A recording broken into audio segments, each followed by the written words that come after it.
Hi bowl bakers! Making professional looking chocolates is actually a lot easier than you might think. Today I'm going to share with you a recipe for caramel filled chocolates without the need for a fancy mold.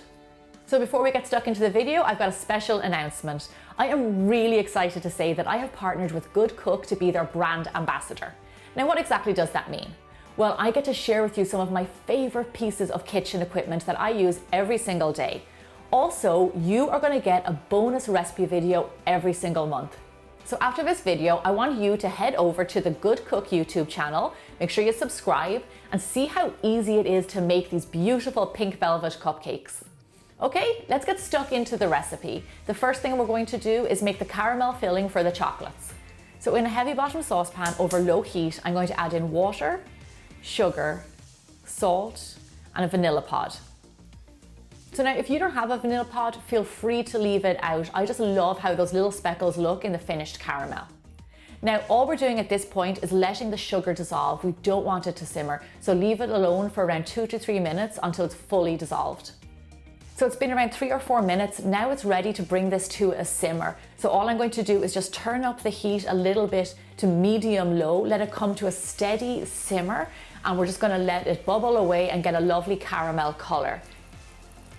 So an important note about caramel making, once it comes to a simmer like this, you don't want to stir it. Just leave it bubble away, you'll be totally fine. So now caramel making can be a little bit intimidating, but I don't want it to be. You can tell a lot by the color of your caramel and even the smell. But to get a really good gauge of what's going on, you want to take the temperature of your sugar. That's why I love this thermometer spatula from GoodCook's Sweet Creations line. Now this is really handy and it has dual purpose. You get to stir your caramel and you get to take the temperature of it so you really know what's going on in there. Now a link for this can be found on biggerbolderbaking.com along with the recipe for the caramel. So our caramel has been simmering away untouched for a little over 20 minutes. Now it's gotten a really dark golden brown, which is exactly what I want. Now at this stage we're going to add in our cream. So go ahead and pour in your cream and have a whisk handy and then just whisk it in really well until all the sugar has dissolved. Now just be careful, it does bubble up a little bit, but don't worry, it'll go back down. Perfect. You get the smell of the caramel in the air and that vanilla, oh my gosh. This is just a gorgeous sauce, and FYI, it works really well for ice cream and other desserts to have it in the back of your fridge. Okay, perfect, it's all whisked up. Now I'm just going to turn down the heat and let it simmer away for around 3 minutes or so. Then lastly, I like to add in a little bit of vanilla extract just to give your caramel extra flavor. Lovely. And then all you want to do is remove your caramel from the heat and set it aside. So while our caramel is cooling, let's talk chocolate. Now here I have a big old bowl of chocolate. This is 72%, so it's kind of bittersweet chocolate.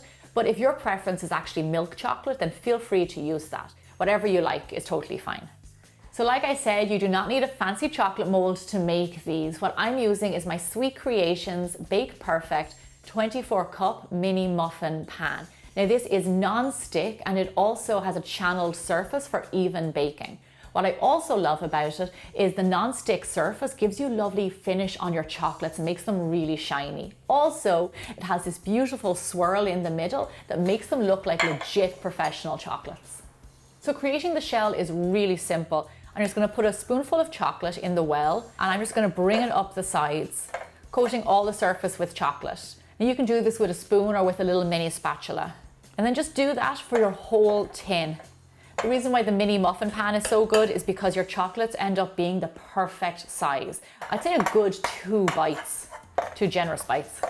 So just keep going, making sure all the surface is covered with chocolate. Feel free to add as much as you need.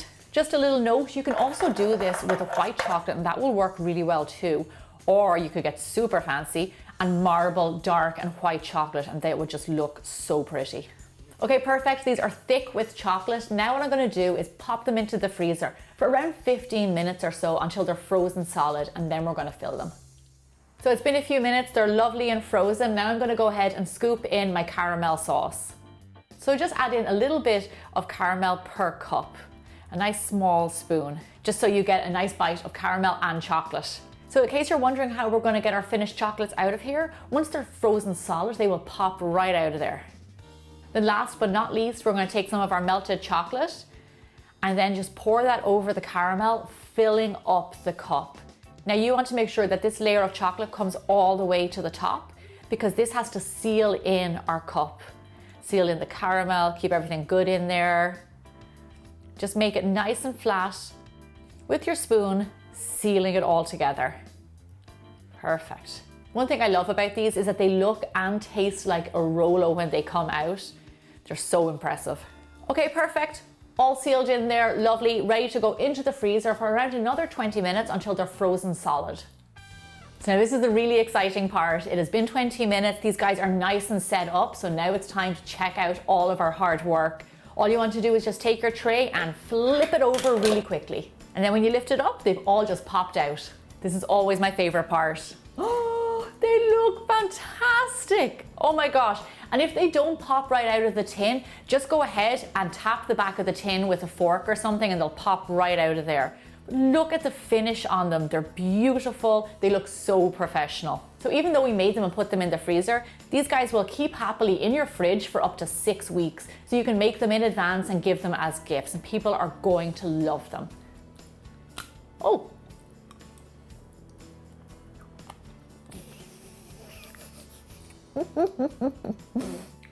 That's good chocolate. There's gooey caramel and the crisp chocolatey shell. This homemade caramel is so good. It just takes this chocolate to a whole other level. I'm so glad I put the vanilla in there too.